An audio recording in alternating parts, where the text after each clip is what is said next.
Hey guys, woke up late today. Woke up to a new president. Woohoo! Agent of Doubt here. I'm the world's worst SJW, I guess. And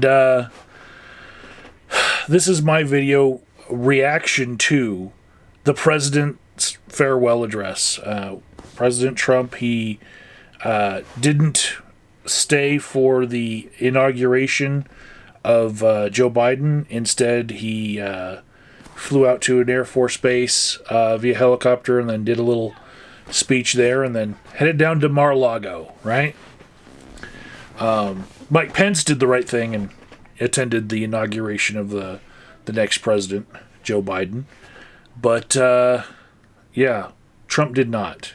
And given the circumstances, I'd say it's understandable. And, even Joe Biden was saying, good, don't show up.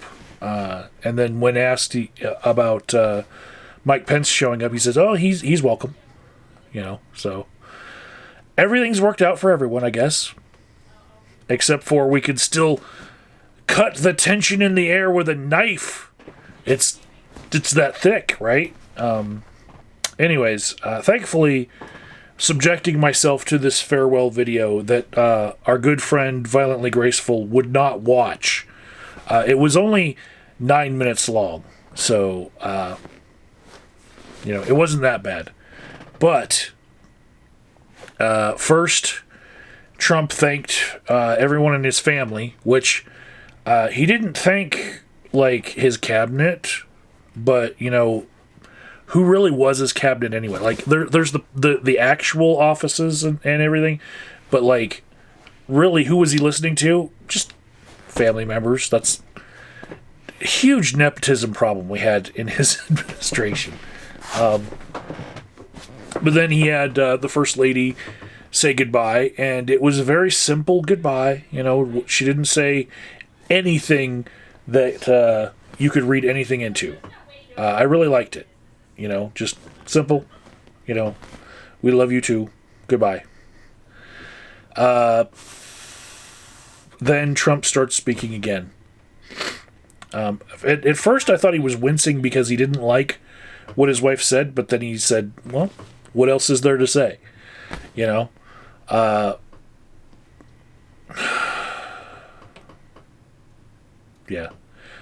Just that one little moment. I guess from feminist theory, you could just spend a whole hour talking about that one little moment of, oh, God, woman speaking. Ugh.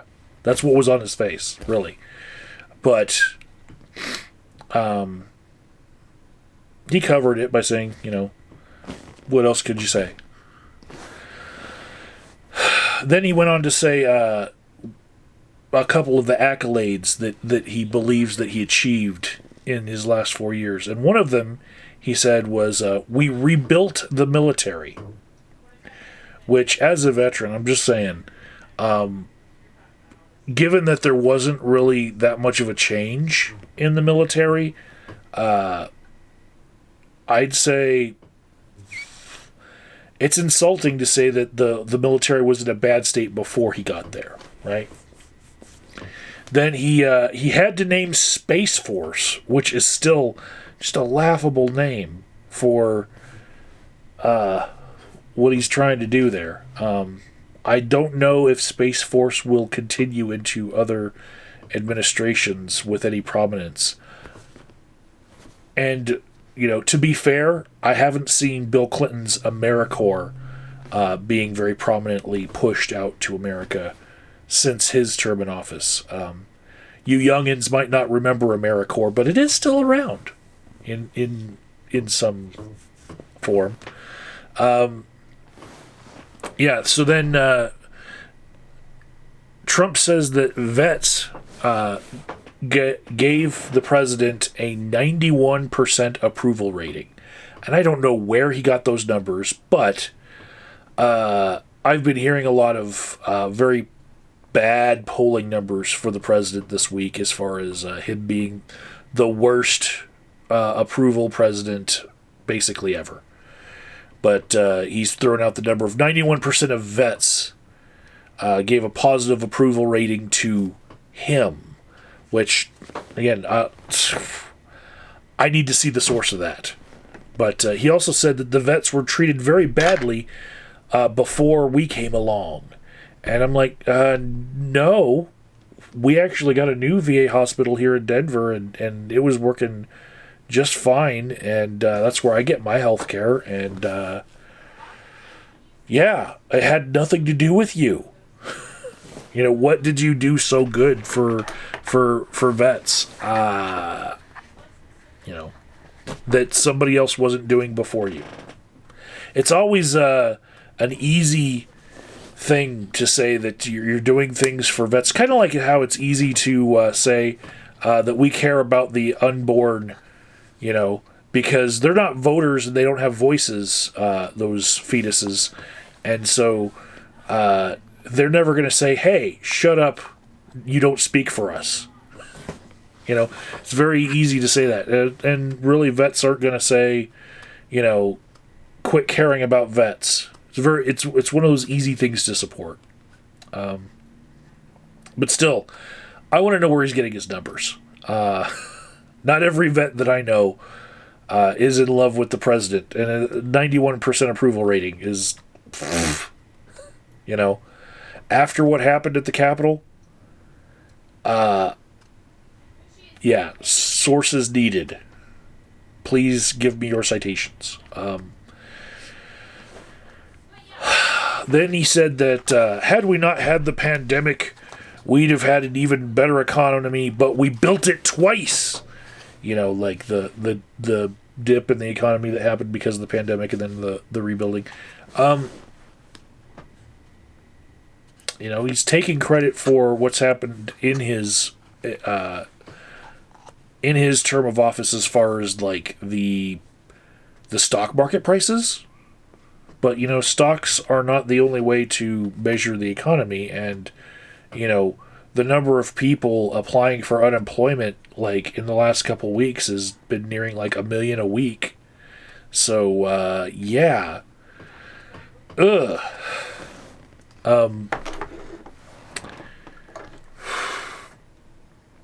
He also said, and this is weird, he's like, when you hear good things in the next couple months, remember us.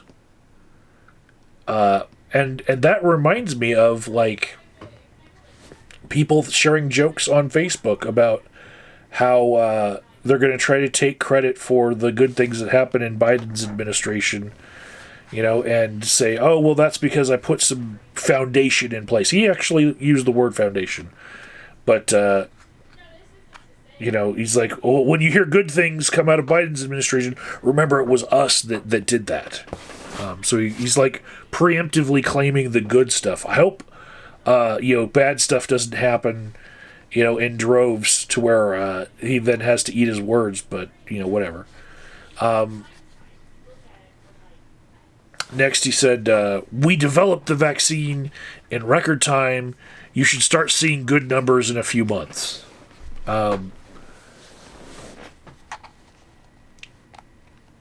How much do we have to owe the president for the vaccine and, like, its poor rollout right now?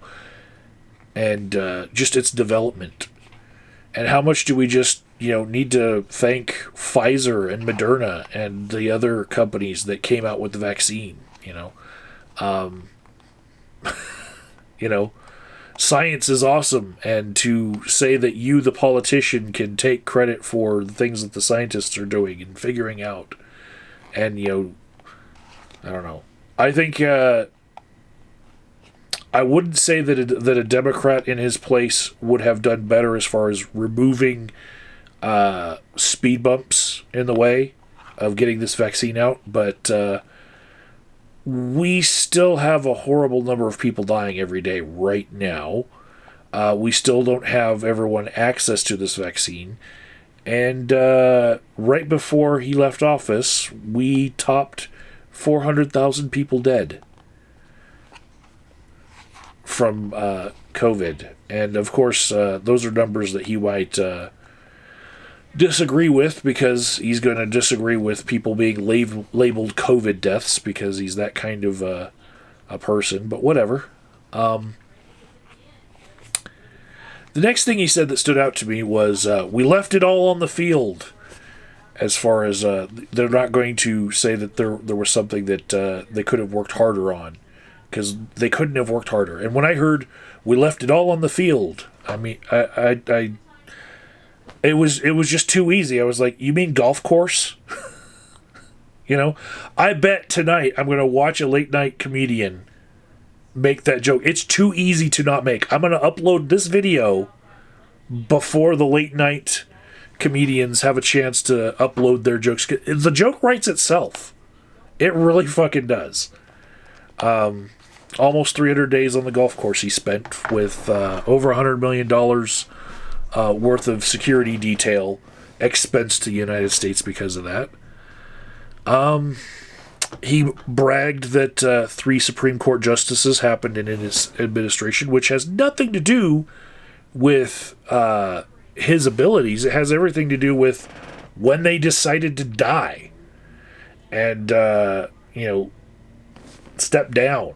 It's their decisions or death that triggers that. It has nothing to do with him, except the fact that that first Supreme Court justice that he seated was a seat that he shouldn't have had to seat. It should have been Obama's pick, Merrick Garland, who will now be our Attorney General under the Biden administration. At least he gets some good job, that fate has aligned to give him. But man, he got screwed because he should have been appointed to the Supreme Court.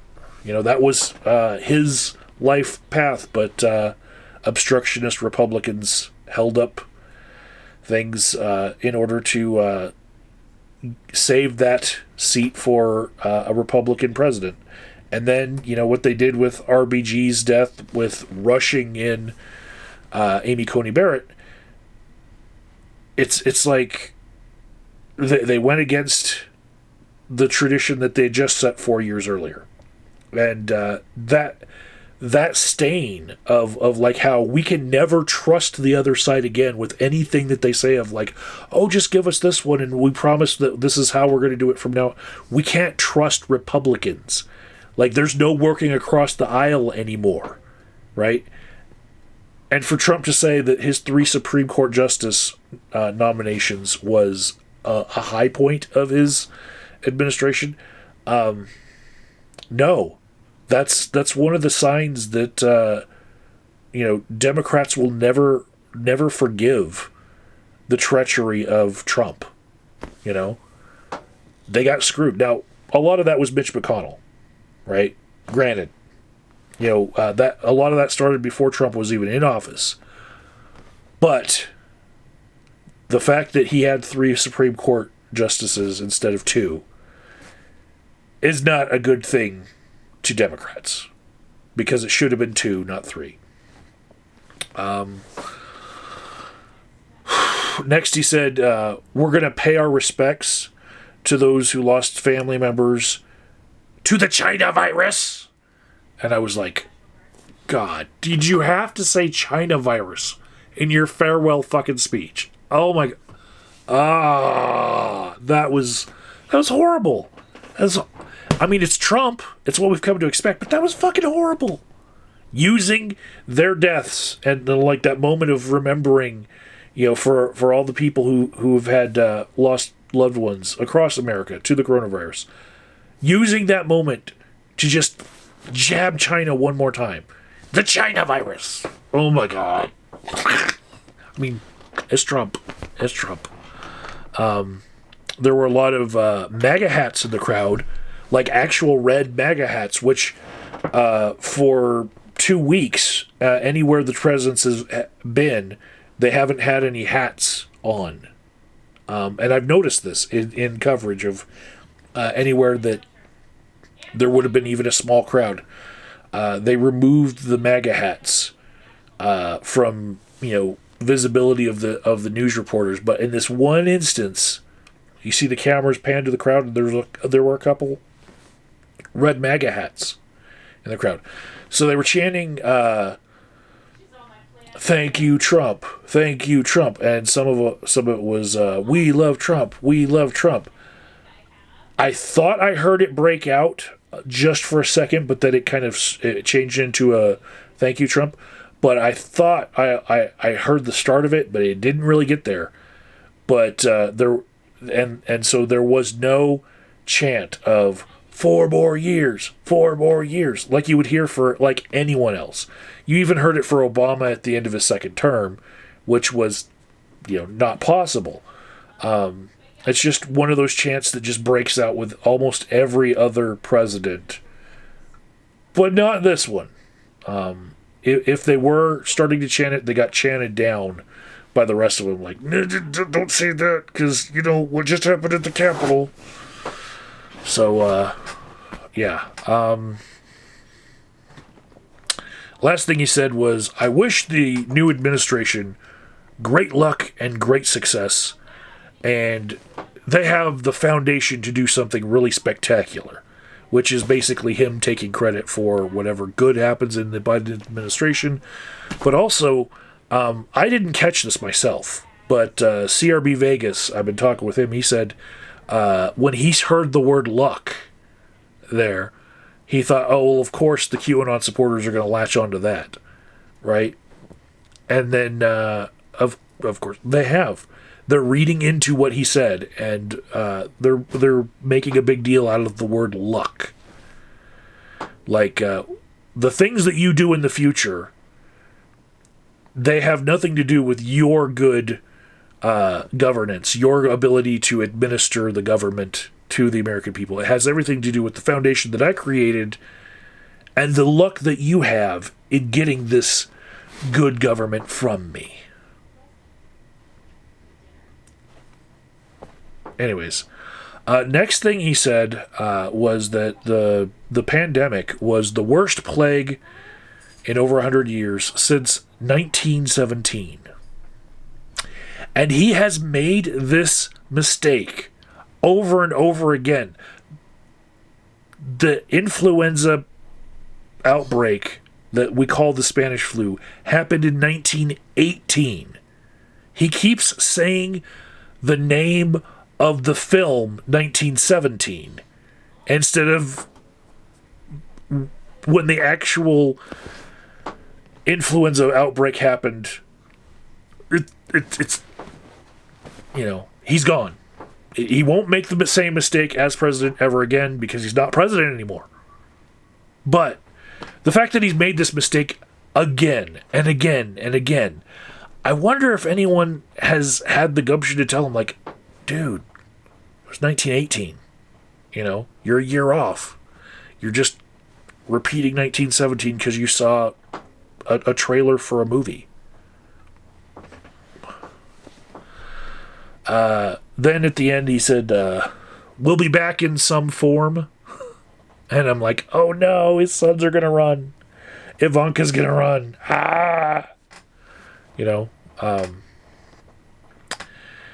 Then he thanked Mike Pence, which was surprising because of, the chance of hang Mike Pence after he sent a mob from the White House to the Capitol. And he said, thanks to at least certain elements of Congress, which is, oh my God, so petty. So Trump, but so petty. Then he said, have a good life, and we'll see you soon. I'm like, please, no, I don't want to see you again.